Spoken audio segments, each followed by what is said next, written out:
All right, this is the CIA officer who exposed America's torture program. Minutes within.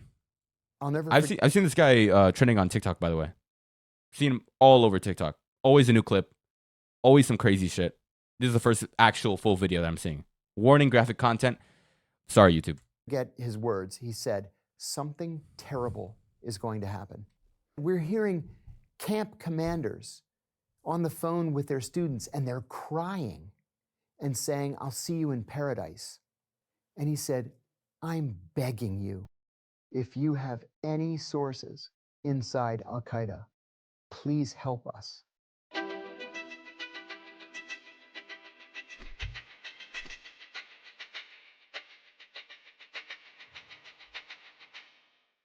I was recruited by the CIA beginning in the late 1980s, but in a very odd way that is no longer legal.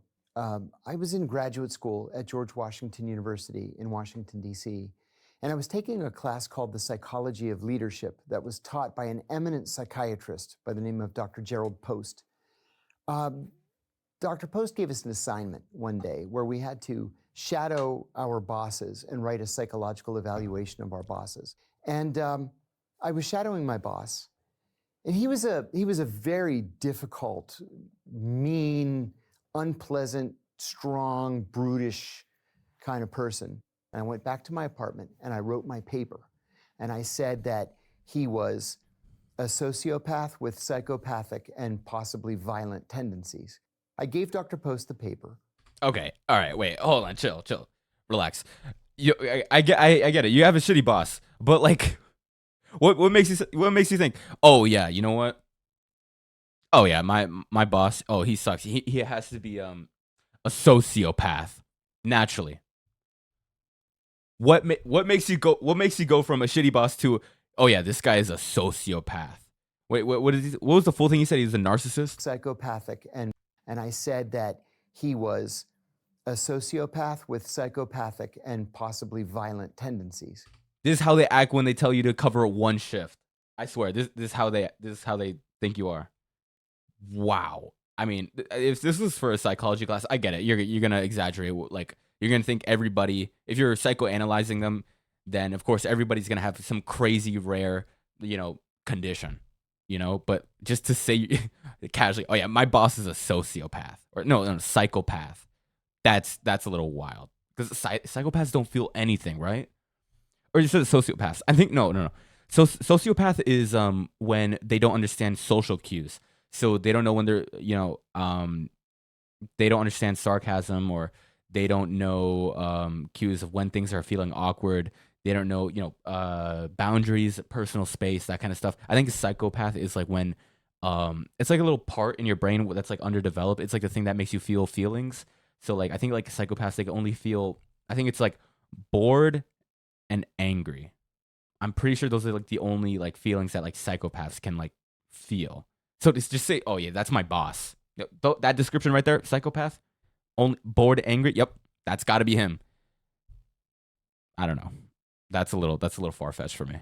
I gave Dr. Post the paper, and a week later he gives it back to me, and he gave me an A, and underneath the A he wrote, "Please see me after class." So I went to see him, and I said, "Dr. Post, you wanted to see me?" He said, "Come to my office." So we went downstairs in the building into his little academic's office. He closed the door and he said, "Look, I'm not really a professor here. I'm a CIA officer undercover as a professor here." You can do that?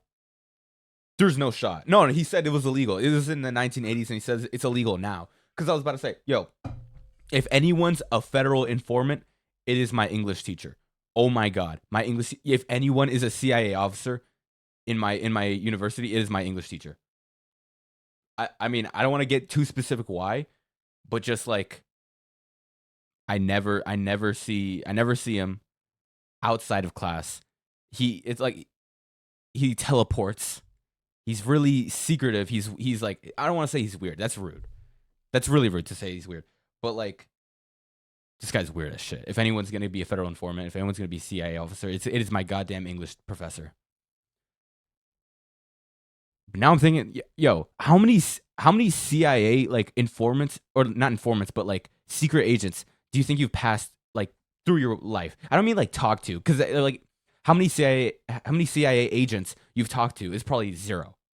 Pretty clear to say, yeah, easy to say zero. But I mean, like, how many have you just passed the street? How many times have you passed a CIA officer in the street, and they're like undercover? It has to be more than one, because I mean, how many people are employed in the CIA? I mean, I'm not gonna look. Maybe I'll look it up on my phone. Yeah, I'll look it up on my phone.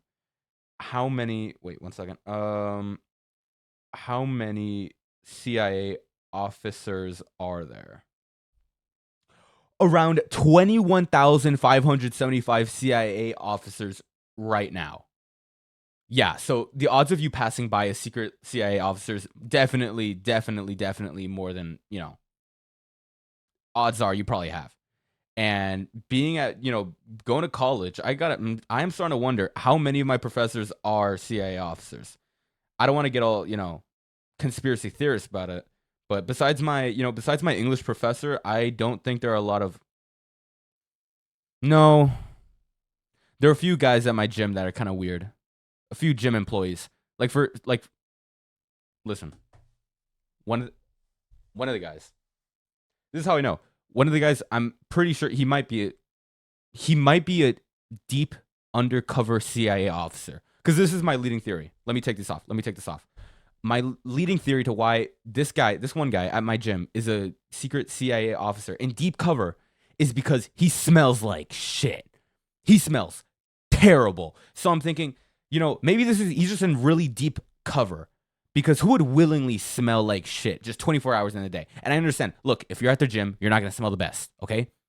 But it was a different smell. You know that type of smell when it's been marinated before. That dry smell. Not that smell where it's like, oh yeah, it's coming off the sweat. No, it's coming off the skin. It's been there for days. That's that smell that's been like churning for days. Oh my god! And I want to report him. I want to report him to the gym employees, where it's like, hey, I don't want to be rude. I don't want to confront this guy face to face, but this guy smells like shit. Okay, so I'm thinking maybe it's like a health hazard. Can you go up to him and talk to him or something? I'm glad that I haven't done it now, because from this video, he might be a CIA officer.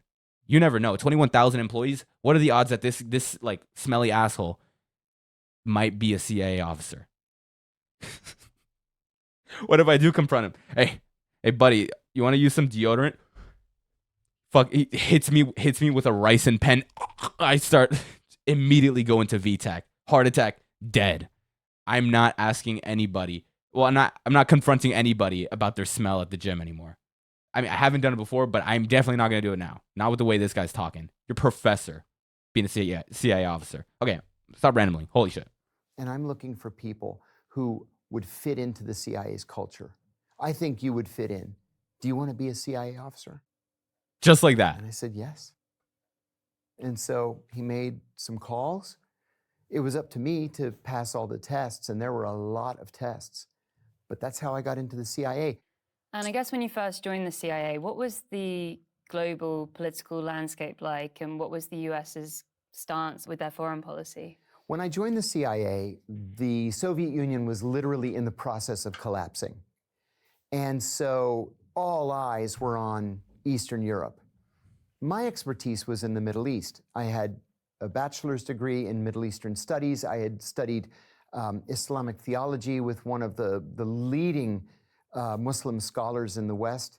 And my master's degree was focused in foreign policy analysis. So I was very specific about the Middle East. And so I was assigned to Iraq. And I immediately became Saddam Hussein's classified biographer in the intelligence community. So while the Soviet Union is falling apart and those analysts are becoming big stars, I focused on Iraq. And then much to my shock and the world's shock, 9 months later, Iraq invaded Kuwait and overthrew the Kuwaiti royal family and seized Kuwait's oil fields. This was a naked act of aggression and war. And so I walked in that morning. I got up early because we knew that the invasion was coming. We predicted 30 days before that Saddam would invade Kuwait. But I got into the office early, and my boss sort of intercepted me and said, "Don't take your jacket off. We're going to the White House." And I had never been to the White House before. So, Yo, I would be so scared if I'm supposed to be, the private biographer guy for Saddam Hussein. Like, I'm supposed to spy on him. I'm supposed to understand and write down his life. I'm supposed to know everything about him. And then I'm sleeping. Woke up. What's going on? Yeah, that buddy you were studying, he just invaded another country. Say that again. Bro! I mean, I would be scared. I'm not scared they're going to fire me. I'm scared they're sending my ass to Guantanamo, bro. Like, he said, oh, we predicted in 30 days. But, yo, this was your job to, to know this guy inside and out. And, yeah, I can't imagine waking up. The guy you've been spying on for years just invaded another country and you just, oh, shit. That was today? Bro. We got in a car, we drove to the White House, and we were escorted into the Oval Office. And keep in mind, I was 25 years old at the time. And you walk into the Oval Office, and here's the president, the vice president, the national security advisor, the CIA director, my boss, and me. And the mood is very heavy. So everybody sits down, and the president says, "Well, now what do we do?" And then everybody turns and looks at me. And it took me a second to get my bearings. Yeah. Yeah. What the fuck are you supposed? This guy's 25 at the time. The president goes, president of the United States goes up to you. Yo, this guy Saddam Hussein just invaded a country, bro. What do we do? Do not ask me. Do not ask me what to do in retaliation if someone invades another country. You're the president. Do something. Because I'm not saying anything. I'm not saying send over troops, send foreign aid, send whatever. I feel like anything I do, boom, 1 million people dead. Boom, 2 million people dead. Every word, every syllable that comes out of my mouth, 1,000 people dead. I'm not saying anything. I quit. This guy's 25. That early retirement, I quit from the CIA as soon as the president asked me to do anything.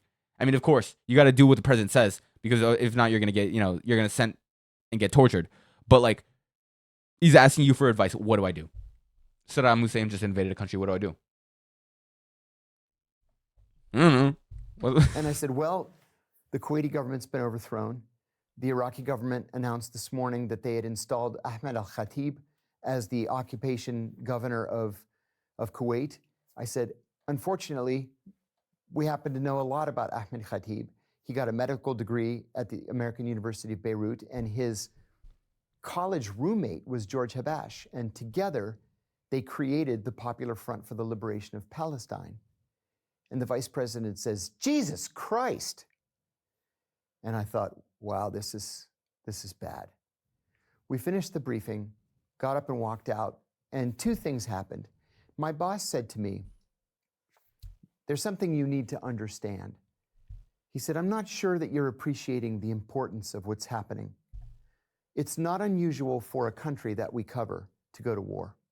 It's highly unusual for a country that we cover to go to war with us. And then later that afternoon, Margaret Thatcher, who at the time was the British Prime Minister, called the president. It was George H.W. Bush, and famously told him, these were her words, "Now's not the time to go wobbly, George." And that call was like a wake-up call for George H.W. Bush. And so we sent the largest army deployed since the end of the Vietnam War.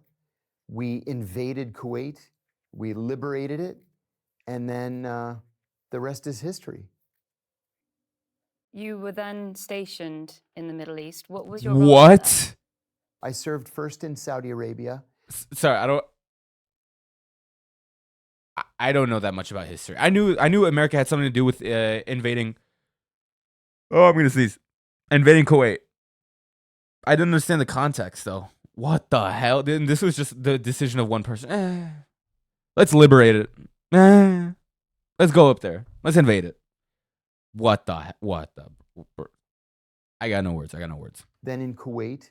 And then I went back to headquarters for a while and decided that I so loved serving overseas that I wanted to do it on a longer term basis. So I applied for what's called a rotation at the State Department. And I mean, this was an honest to God State Department job where I left the CIA and I went to the State Department. I was sworn in as a Foreign Service officer, and I became the economic officer at the American Embassy in Bahrain for 2 years, and then back to headquarters to work on Iraq again. But I did get bored after 7.5 years of Iraq, every single day Iraq. And so I made a very unusual transition from intelligence to operations, and specifically to counter-terrorist operations. No. Sorry, I don't believe that. I got bored. I went to Iraq for 7.5 years. I got bored.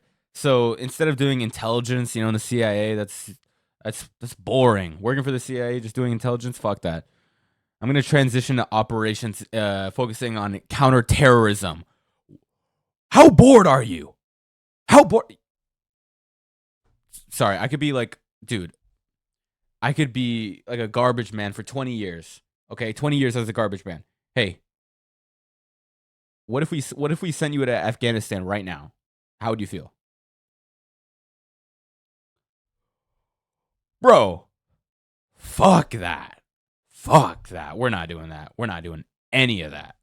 Hell no. And what does that mean?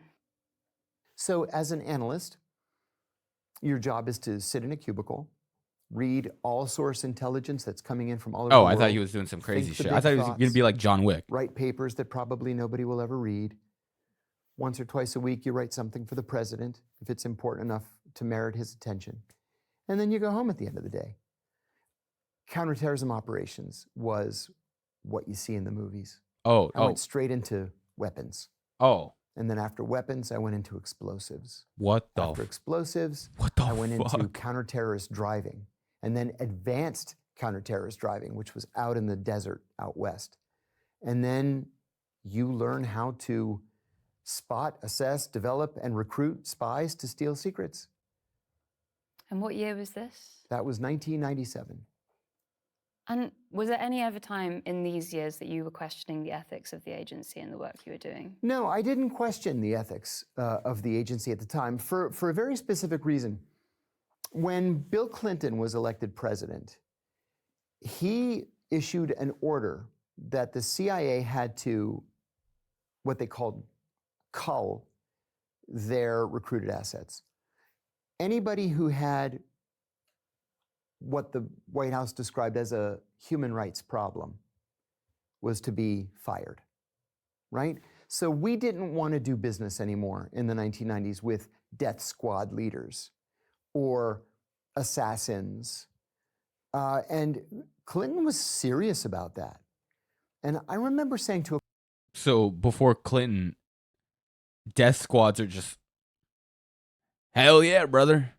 How are we gonna get this done? How are we gonna kill this guy? This guy lives in the fucking jungle. How are we gonna get this guy?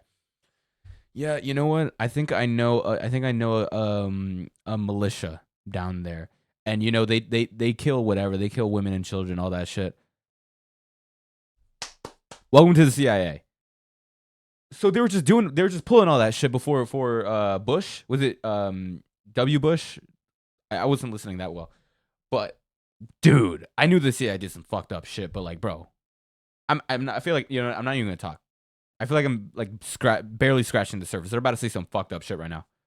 Colleague at the time, I can't believe they're actually serious about human rights. This is really a very pleasant surprise for me. But Bill Clinton wasn't president forever. He was only president for 8 years, and then 9/11 happened, and literally everything changed in the blink of an eye. So in 2001, where were you working? What was your role at that time? In 2001, I had just returned from my first overseas operational tour in Athens. And I was working in headquarters, and my job was to train Middle Eastern intelligence services in how to carry out counterterrorism operations. And so I had to go to the White House on the morning of September 11th, 2001, with the director of the CIA's Counterterrorism Center, Ambassador Kofor Black. And I walked over to his office to tell him that our car was ready to take us to the White House. And when I got there, his secretary had a small TV on her desk because you couldn't watch TV on your computers back then. And the news was on, and one of the towers of the World Trade Center was burning. And I said, "What happened to the World Trade Center?" She said, "A plane had flown into it." And I said, "Well, you know, that happened once before. In 1932, a plane flew into the Empire State Building, but it was..." What? This is the first time I'm hearing about it. My bad. It was really raining and very foggy that day. It's so clear today. How can you not see that you're flying into the World Trade Center? It's because bro, I'm done. It's because they didn't know that it was a terrorist attack. I forgot that that thing. It was like correct me if I'm wrong. You know, I was not born. I wasn't alive in 2001. But when 9/11 happened, I'm pretty sure that when the first like tower fell, a lot of people didn't know that it was a terrorist attack because it's like, what? When do you hear that a plane just hits a tower? I think, and then it was the second tower when the second tower fell, or when the second plane hit the second tower. That's when people are like, oh shit, somebody's doing this on purpose. This is not an accident. This is fucked. But I do know that the Empire, I'm not gonna say they hit the Empire State, but you know what I mean.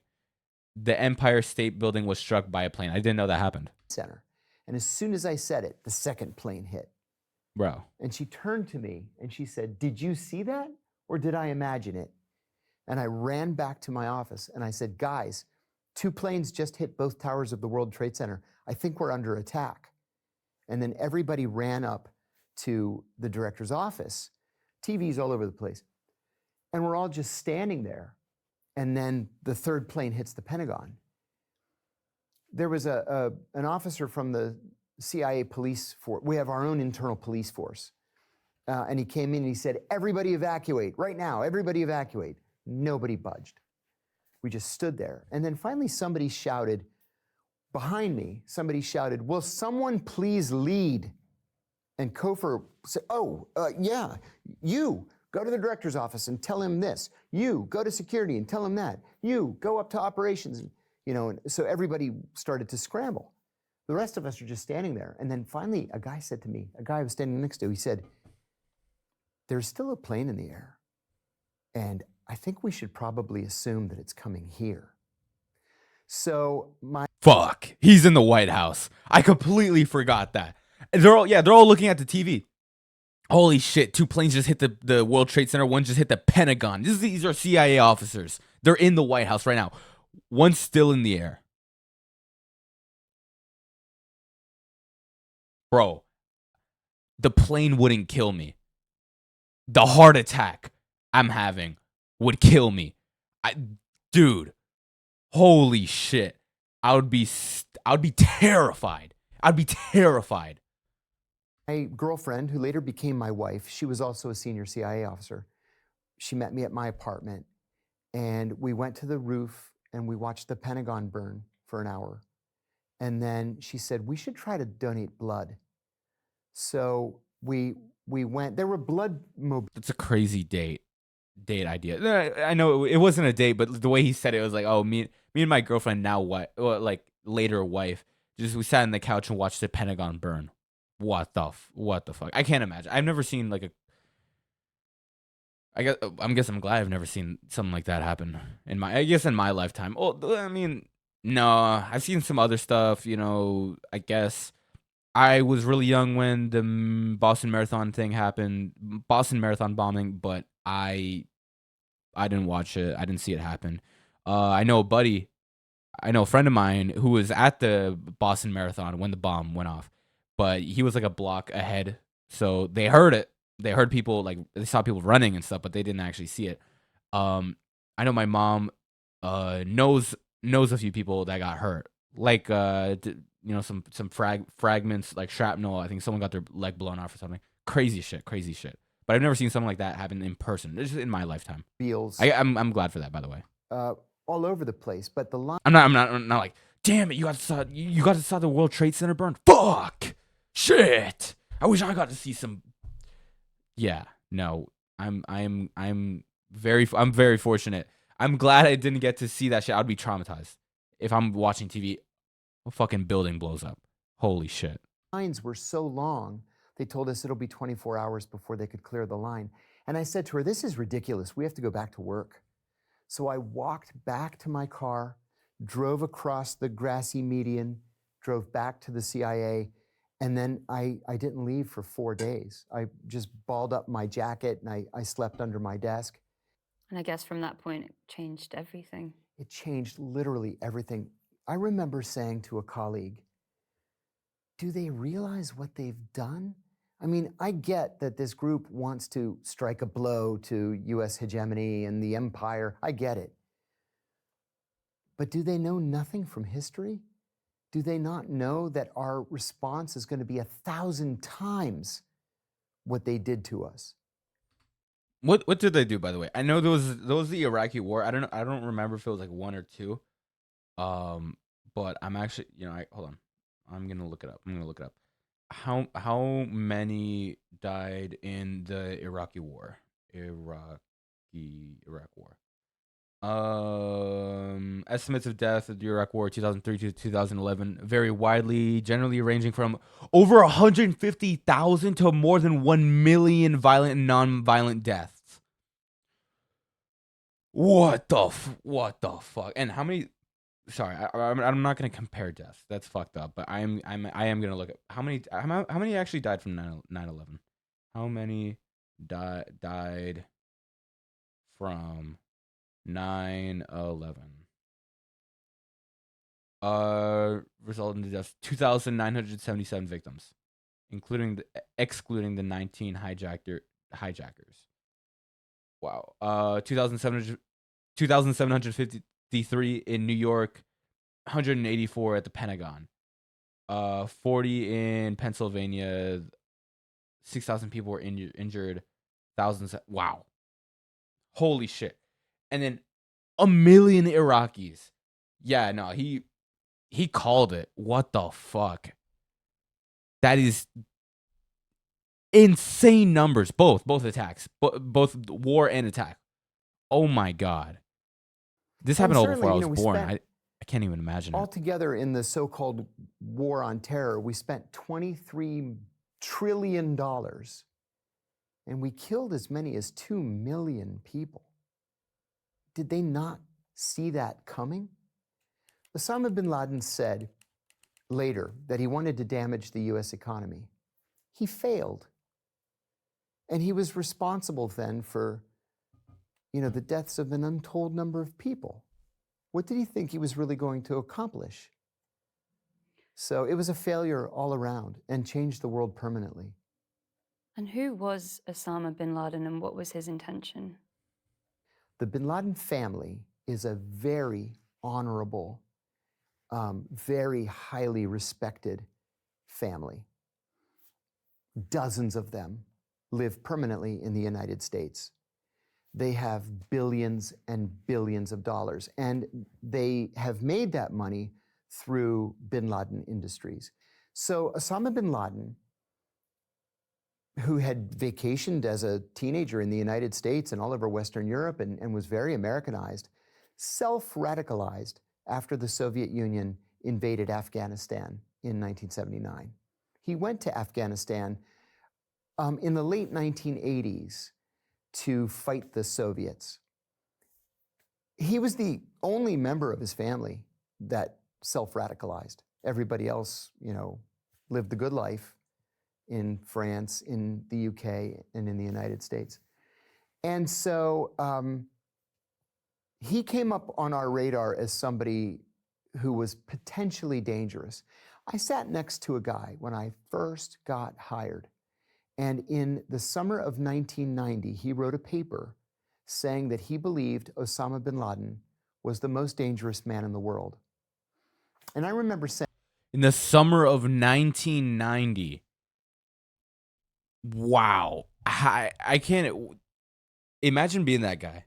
It's summer 1990. Hey, this Osama bin Laden guy, he's kind of sketchy. I'm going to write a paper. This guy's probably the most dangerous person alive, okay? 11 years later, he's responsible for 9/11. Bro. And it's some paper. This guy says like part of the CIA's job is just writing papers, some shit that nobody's going to read. This guy just casually predicts 9/11. Holy shit. who? I never heard of this guy. And he said, buddy, this is one bad guy. Watch and see. Watch and see. Well, 5 years later, I'm living in Bahrain. I'm at lunch in the embassy cafeteria, and the TV is on. And here there's a terrorist attack in Dhahran, Saudi Arabia, at a facility called OPM Sang. This was a joint facility of the US military and the Saudi Arabian National Guard. And terrorists had gotten onto the base and had killed something like 5 people. And I think they were all third country nationals. I think they were Indians. So this group called Al-Qaeda took responsibility for this attack. Nobody had ever heard of Al-Qaeda. So the Saudis did what the Saudis do, and they rounded up 12.5 people. They all confessed using the identical language on national TV, and they were all immediately beheaded. Some of them may have had something to do with the attack. Some of them probably didn't have anything to do with the attack, but certainly the masterminds of this attack got away, bin Laden being the one, and he went to Afghanistan. What? Well, in Afghanistan, with the fall of the pro-Soviet communist government and the advent of a Taliban government, he was free to do anything he wanted. And so he ordered that his underlings create 2 training camps in southern Afghanistan, one in Kandahar province and one in Helmand province. By 2001, Al-Qaeda had carried out several large-scale attacks. And we said, well, we've got to get on the stick, and we have to find this guy, and we have to stop him. So the FBI began investigating so that he could be charged with a crime. The CIA began looking for him. We knew that he was somewhere in Afghanistan, probably in Kandahar, but it was impossible to really find him. And then on July the 6th, 2001, I was at CIA headquarters. July? And I was entertaining a delegation from a Middle Eastern intelligence service. We did this literally every single day. I had arranged a briefing on Al-Qaeda with a young, like 23-year-old analyst. So I said, well, we're going to start off today with a briefing on Al-Qaeda. The door opens and Ambassador Black walks in with the chief of operations for the Osama bin Laden group. And I was so shocked, I stood up and I said, gentlemen, this is Ambassador Cofer Black. He is the CIA's director of counterterrorism, and this is the director of operations for our Osama bin Laden group. And he sat down, and I'll never forget his words. He said, something terrible is going to happen. We don't know when, and we don't know where, but we know it's going to be an attack on a massive scale. So the CIA knew that 9/11 was going to happen 2 months. It says July 2001. So August, September, 2 months before 9/11 happened. But they just didn't know where. That's crazy. And what do they do? What do they do with that information? All they know. What can you do with that information? We know that there's a big attack that's going to happen because of Osama bin Laden. What do you do? Hearing code words for a huge attack. The honey salesman is coming with vast quantities of honey. There's going to be a great wedding. There's going to be a great football match. These are all code words for an attack. He said, we're hearing camp commanders on the phone with their students, and they're crying and saying, I'll see you in paradise. And he said, I'm begging you, if you have any sources inside Al-Qaeda, please help us. Wow. I just being able to predict 9/11 2 months before it happens in the CIA's offices, because you're able to decrypt buzzwords and stuff like encryption shit, where it's like there's gonna be big wedding, big salesman, a lot of code words for like an attack, and with having a translator or like being able to decrypt this code words that is like, there's gonna be a big ass attack. See you in paradise. What the fuck? What do you do? They were just as shocked by this briefing as I was. They didn't say anything. He got up, he shook their hands, they walked out. At the end of the day, I sent these guys back to their hotel. It was going to be a few hours before dinner. So I went to Cofer's office to thank him for spending the time. I said, Cofer, I have to ask you, I'm not working on Al-Qaeda. Did you say that just for their benefit, or were you serious? And he said, oh, I was deadly serious. Something terrible is going to happen. And then sure enough, 2 months later, there it was. From that moment after September 11th, you were very involved in tracking down senior members of Al-Qaeda. How did that work? Well, like everybody in the building, I volunteered to go to Afghanistan on September 12th. And I volunteered again and again and again, 4 times. And they kept putting me off. Well, I was one of only 16 fluent Arabic speakers at the CIA at the time. I had worked years earlier for the deputy director of the Counterterrorism Center, so I considered him to be a friend. I went into his office and I made a bold and completely empty threat. And I said, if you don't send me to Afghanistan right now, I am going straight to Exxon with my Arabic and I'm not looking back. And he says, take it easy, take it easy. What's Exxon? What's Exxon?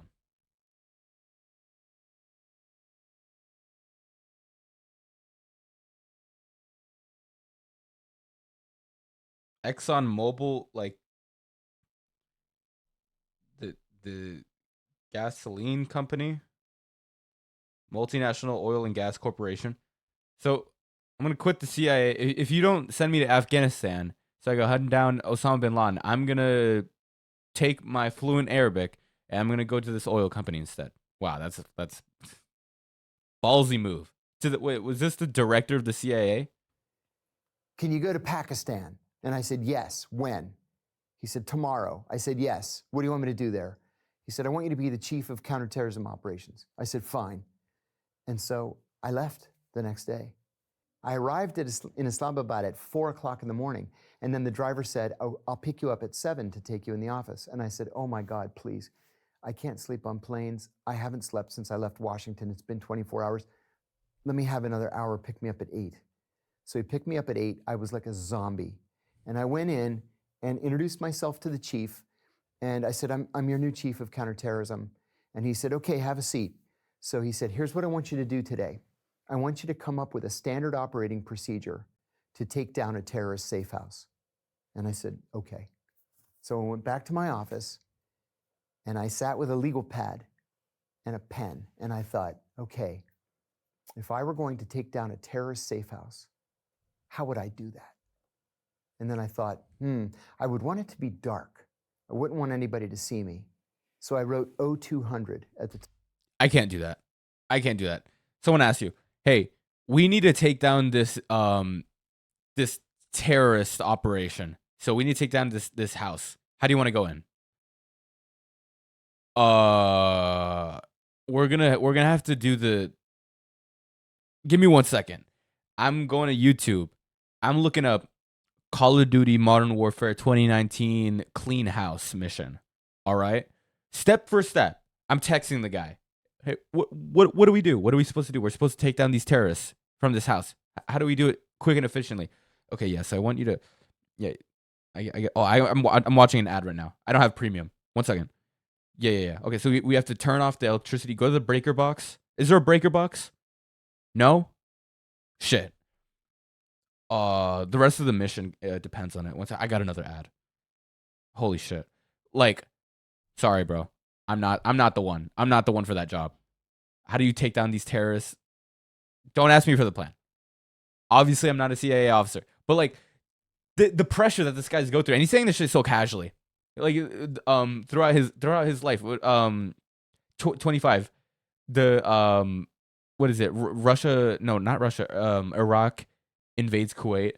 The president's like, yo, what is it? John Kiriakou. Hey, John Kiriakou. Russia. Iraq just invaded Kuwait. What do we do?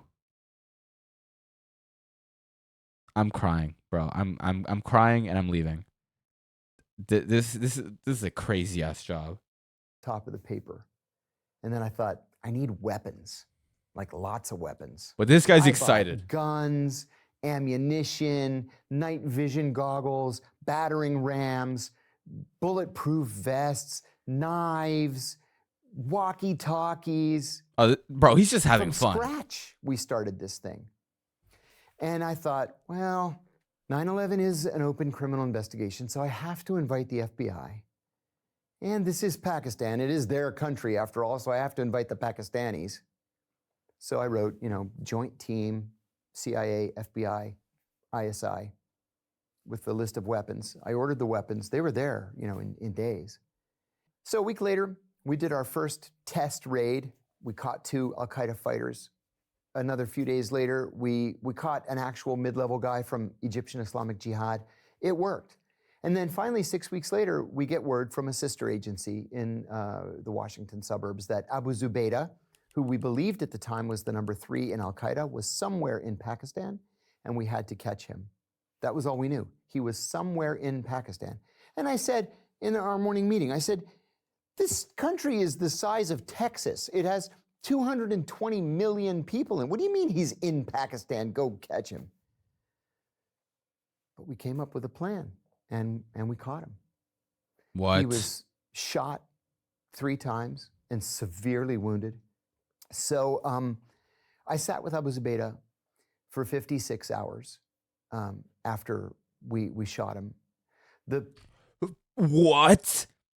I don't believe that. 56 hours after you got shot 3 times. I'm sorry. I get shot once. You got 5 minutes maximum. 5 minutes maximum before all the air from my lungs is out from all the screaming and sobbing and shit, and I'm passing out from exhaustion and I'm dying from shock. 1 shot. You're telling me this guy got shot 3 times and you're with him for 54 hours. This guy's fully conscious, fully able to discern, reality and like hallucinating from blood loss. I mean, they probably have medics. I don't know what I'm saying. But you shot me once, it's over. You're not getting any information out of me. It's not like, oh, I'm unwilling to give you information. No, it's because I'm tweaking. I'm foaming from the mouth. Even if a bullet like grazes my shoulder, I'm like seizing. You're not getting anything out of me. The Pakistani doctors there saved his life, pumping blood into him as quickly as they could. It was just oozing out of him. Wow. Okay, I'm done. My bad. No wonder.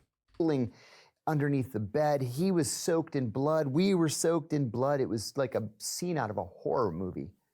But he lived. And then finally he asked me, what's going to happen to me? And I said, honestly, I don't know. But I'm going to give you some advice. I said, I am the nicest guy that you're going to meet in this experience. My colleagues, they're not nice like I am.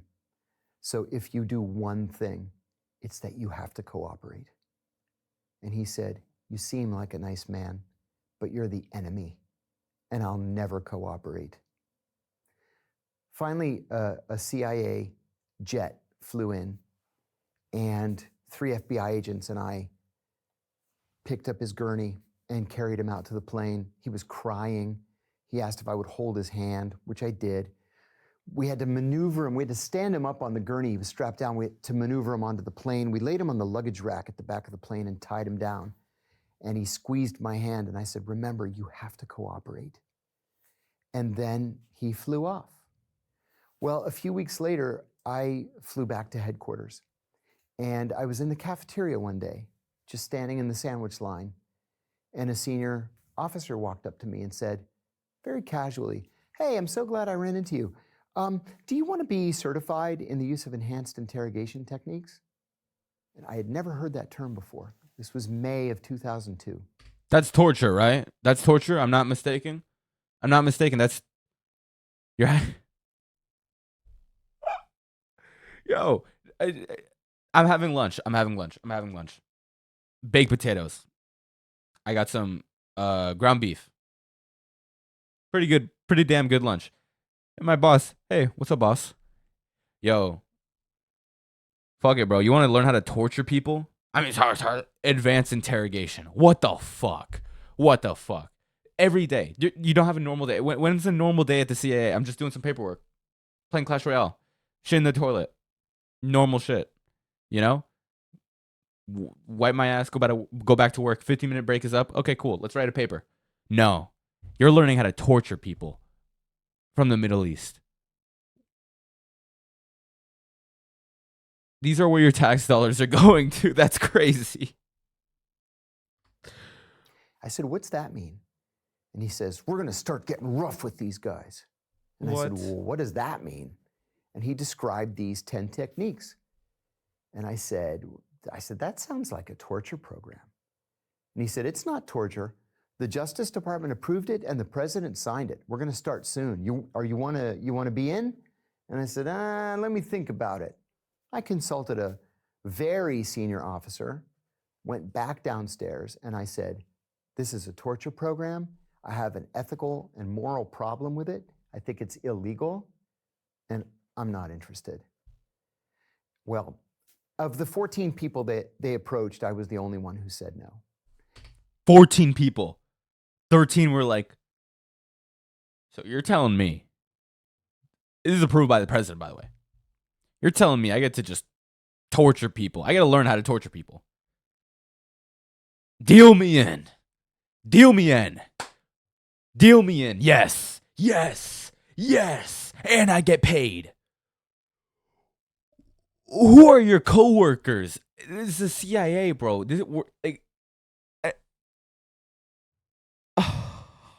What the hell, dude? What is wrong with these people?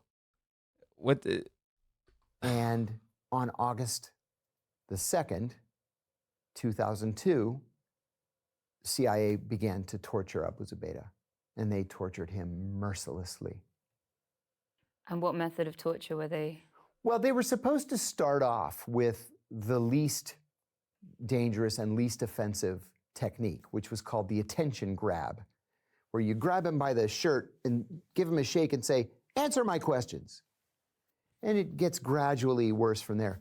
But they didn't do that. They started with the worst technique, waterboarding. They strapped him down to a board. His feet were elevated compared to his head. They put some material cloth around his face and in his mouth, and then started pouring water on his face. What the fuck, dude? Okay, I understand. Yeah, this guy's a terrorist, yeah. But like when they said advanced interrogation or something, we're gonna do some good cop, bad cop. No, we're going straight waterboarding. First day. Tell me where they are, bro. You're fucking aspirating on water, dude.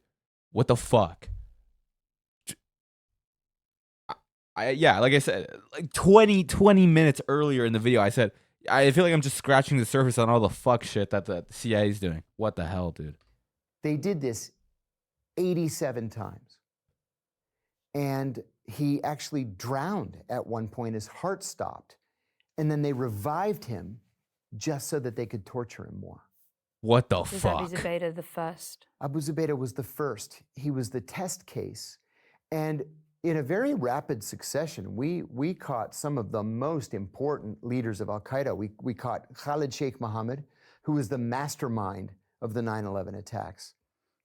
He was waterboarded Abu Zubaydah was 83 times up, and Khalid Sheikh Mohammed was waterboarded 187 times. Yeah, that shit doesn't work. That shit doesn't work. What do you say? 187 times? What do you say? 83 times up, and Khalid Sheikh Mohammed was waterboarded 187 times. 187 times being waterboarded. That shit does not work. Are you kidding me? I feel like we already know this. Torture does not work. Are you kidding me, bro? Look, I get captured. Let's say I'm a terrorist. Okay, hypothetically, I'm a terrorist. I wake up, I'm a terrorist. Okay, now you can imagine it. Can you picture it? I'm a terrorist. Okay, I get. Please, nobody can hear me in the outside of this room. But yes, in this hypothetical, I'm a terrorist. I get arrested. All right, they're doing advanced interrogation. They're torturing the fuck out of me. Okay. At what point are you gonna be like, okay, yeah, this shit is not working? Maybe is it the 186th time that you waterboard me? I almost fucking drowned. I'm like fucking tweaking. Tell me where they are. I'm fucking seizing. My heart stopped. You have to restart my heart. Okay. After the 186th time, you're like, is this shit working? Yeah. Give him one more. Give him one more. Give him one more. 30 seconds under. We'll restart his heart if we have to. That shit does not work. You don't have any other method? I understand this is a torture program, but it's a program. It's not just one thing. It's not the waterboarding program. Are we dead ass? I don't believe that. 187 times you get waterboarded. We used other techniques that I even believed were worse than We waterboarding. did. Yeah, we used do one other techniques. called the cold cell, where we strip the prisoner naked and then chain him to an eye bolt in the ceiling so he can't sit or lay or get comfortable in any way. And we chill the cell to 50 degrees Fahrenheit.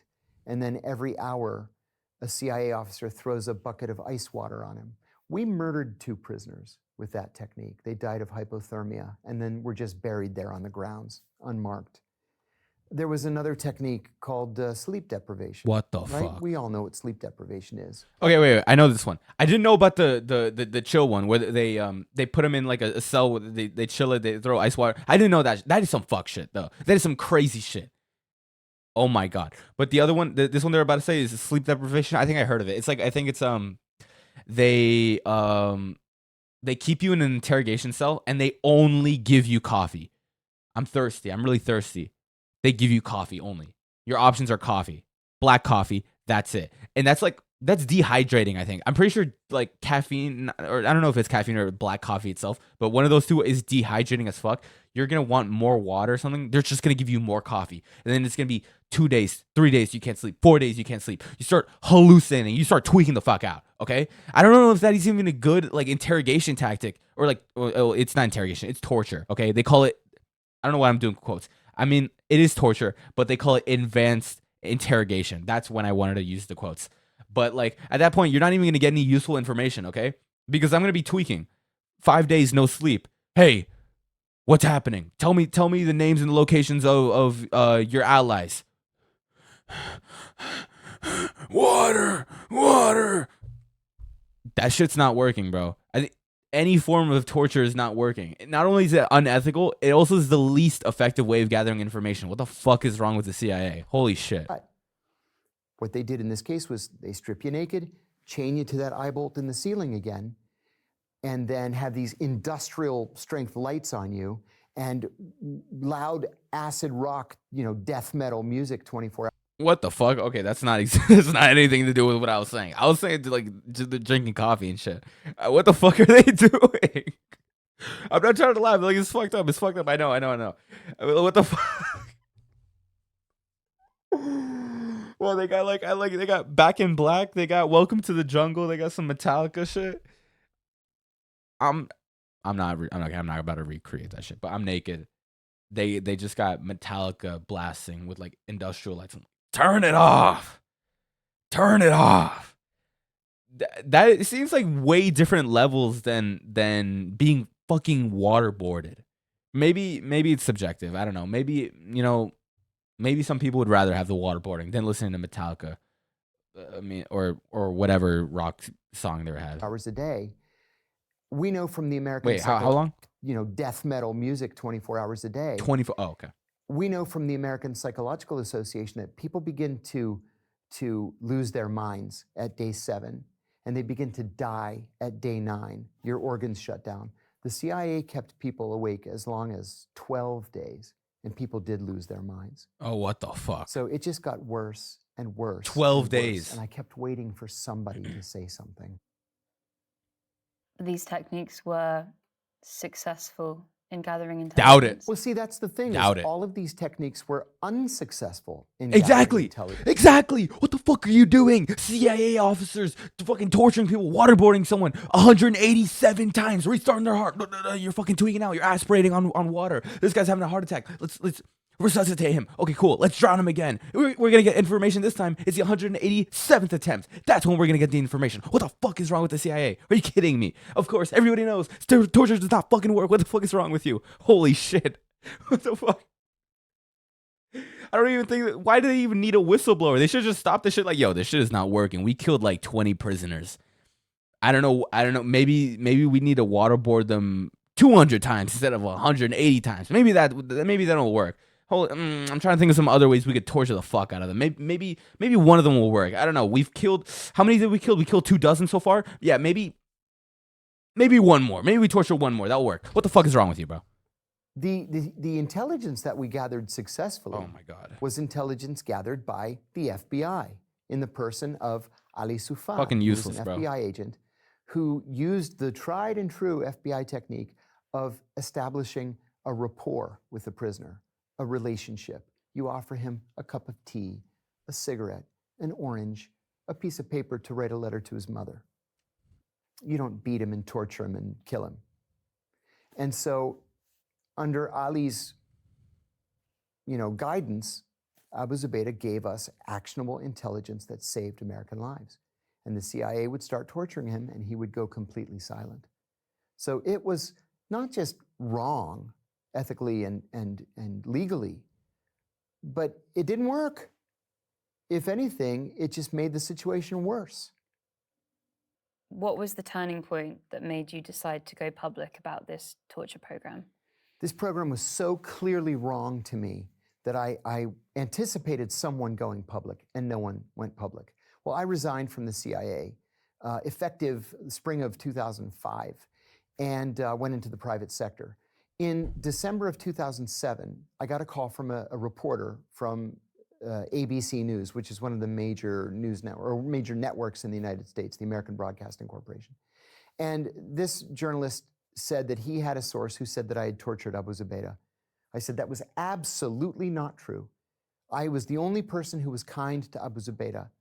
And he said, well, you're welcome to come on the show and defend yourself. I didn't know that was a reporter's trick. I'd never spoken to a reporter before. I said, yeah, I'll think about it. Well, Okay, I'm not gonna lie. You fall for that shit. You fall for that shit. That's so easy. That's so easy to catch. I mean, it's 2005. Okay, maybe you didn't know about how reporters do that shit. But you fell for rage bait. You became a whistleblower because like, hey, I've heard from down the block you tortured the fuck out of this one Iranian guy or Iraqi guy. Oh, I don't remember if it was Afghanistan or Pakistan. You tortured a terrorist basically. But that's just what I'm hearing. So you wanna come over and defend yourself? Hey, that's all you. And you fell for that. Good on you though. I'm not defending the CIA. I'm not like, boo-hoo, look at this party pooper just fucking shitting on a parade. Why can't we torture as many people as we want? Pussy? No, this guy did a good thing. I just think it's funny how he got rage baited by a reporter. 2 days later, President Bush gives a press conference in which he looks in the camera and he says, "We do not torture," like that. And I said to my wife, he is a bald-faced liar. He's looking the American people in the eye and he's lying. And then 2 days later, he was walking to the helicopter to fly to Camp David. And reporters always shout questions at the president when he's walking in the helicopter. And usually he just goes like this, like he can't hear, and waves. They can always hear. So a reporter shouts a question about torture. And he turns and he says, well, if there is torture, it's because of a rogue CIA officer. And I said to my wife, Brian Ross's source is at the White House, and they're going to try to pin this on me. Because they were angry that I was the only one that declined. So I called the reporter, Brian Ross, and I said, I'll give you your interview. And I decided in the days leading up to it that I was simply going to tell the truth. No matter what he asked me, I was just going to tell the truth. And that's what I did. Holy shit. Oh my, yo. They were gonna pin that shit on him. And my hands would be shaking. I'd be tweaking the fuck out. Of course, I would also whistle blow. Okay, I feel like I would whistle blow before him. Like maybe the second time someone gets waterboarded, I see that shit one more time. I'm like, no, we're going to ABC. We're going to first journalist I see. I'm telling you, what the hell just happened? What I just saw. All right, this guy's. It took a lot of fuck shit before, and also I feel like he was also saving his ass too. You know, it's not like it doesn't seem like this guy's the best person. You know, like hey, I only blew the whistle because they were gonna pin that shit on me, and you know, I was willing to stay silent, but you know they were gonna pin that shit on me. So fine, I'll talk about how the torture program and all that shit. I mean, hey, good on you, and I guess you did something good. You did something good, honorable. Yeah, honorable. You blew the whistle. That's great. And what truth was that? The truth was the CIA was torturing its prisoners. Torture was official U.S. government policy. It was not the result of a rogue. And the policy had been personally approved by the president. So the FBI began investigating me at the CIA's behest. They investigated me for an entire year, from December of 2007 to December of 2008. And they determined that I had not committed a crime, that torture was illegal, and it is illegal to classify an illegality. And so they said, oh, you're free to go. So my wife and I actually went out that night to celebrate. 3 weeks later, Barack Obama became president, and he named John Brennan as the Deputy National Security Advisor for Counterterrorism. John and I always hated each other. And I didn't know that John asked the Justice Department to secretly reopen the case against me. So for the next 3 years, my phones were tapped, my emails were intercepted. What? And teams of FBI agents followed me everywhere I went. How do you even know that? In January of 2020. How do you know that? How do you know that your phones are tapped? Is it like the shows or the movie? It's probably not, but like in the shows and movies, to know that your phone is tapped, there's like a little static and like, bzzz, you know, when you're in a call with someone else and you're like, hey, wait, shut up, you hear that? And it's like, bzzz, that's how you know your phone is tapped. But I mean, I guess you could tell when someone's following him. He's probably trained. He's specially trained to be like, hey, I just saw that car like 2 blocks ago, and we just took a different turn. Now he's following me again. That's weird. I also saw the same car 2 days ago on my way to work. You know. So, 12, I was arrested. Wait, what? Finally, in January of 2012, I was arrested and charged with 5 felonies, including 3 counts of espionage. Espionage can be a death penalty offense. And so I had to fight. I was confident in my heart that I had done nothing wrong. The espionage charges were thrown out. I hadn't committed espionage. But I had 5 children at home. And I had gone bankrupt because of the legal fees. I actually still owe my attorneys $1,150,000 that they'll never see. I'll never have that money to pay them. And so the Justice Department does what it does, and they offered me a deal. I was facing 45 years.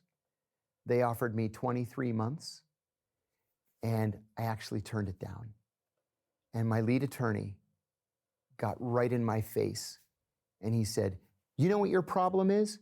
Your problem is you think this is about justice, and it's not about justice. It's about mitigating damage.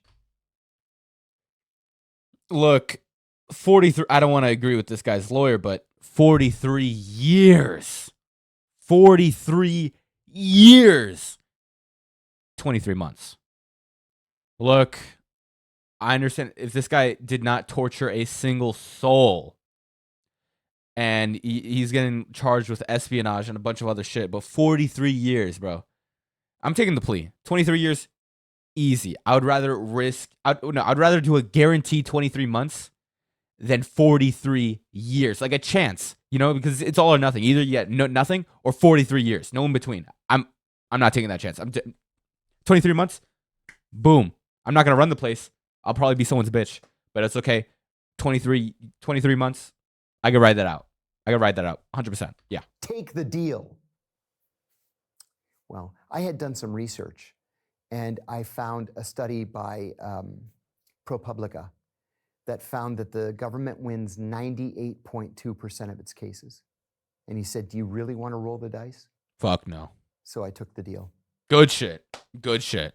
And you served those 23 months? I served every single day of those 23 months.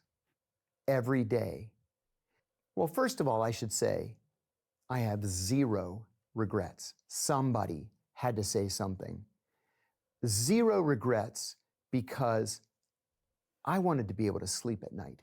I wanted my children to be proud of me. And I didn't want future generations to say, you know, that Kiriakou guy, he could have stopped this, and he didn't. You know, what kind of person is that? I wanted to be on the right side of this. I knew what was right and wrong. It was clear. It was obvious. There were a lot of bad guys in very senior, important roles at the CIA. I had to counter that. And, you know, I said also that these CIA people, if they thought that prison was going to cow me, was going to silence me, they didn't know me at all. So in my view, I won. And you think it's had an impact on the way the CIA operates now? It has absolutely, definitely had an impact. In fact, when Gina Haspel became the CIA director during the first Trump administration, we used to call her Bloody Gina because she was the godmother of the torture program. What? In her Crazy ass confirmation name. before the Senate Select Committee on Intelligence, she said that the torture program was wrong and that she wished she had nothing to do with it. And I said, I call that a victory. And any intelligence officer or anyone that kind of witnesses wrongdoing and they want to speak out, what advice would you give to someone? You have to go with your conscience. The CIA likes for its officers to believe that everything in life is a shade of gray. And that's just simply not true. Some things in life are black and white, right and wrong. And deep down, we know what's right and what's wrong. So trust yourself, trust your judgment, even if you know there's going to be fallout. Wow. Good shit. Good ass video. Wow. Okay. Damn. If you like that, if you like the video, make sure to like and subscribe. Comment what else you want to see. Comment what videos you want to see or video games. And of course, I appreciate all of you for watching the video. Thank you. Okay. Now I'm gonna piss and I'm gonna change the stream thing to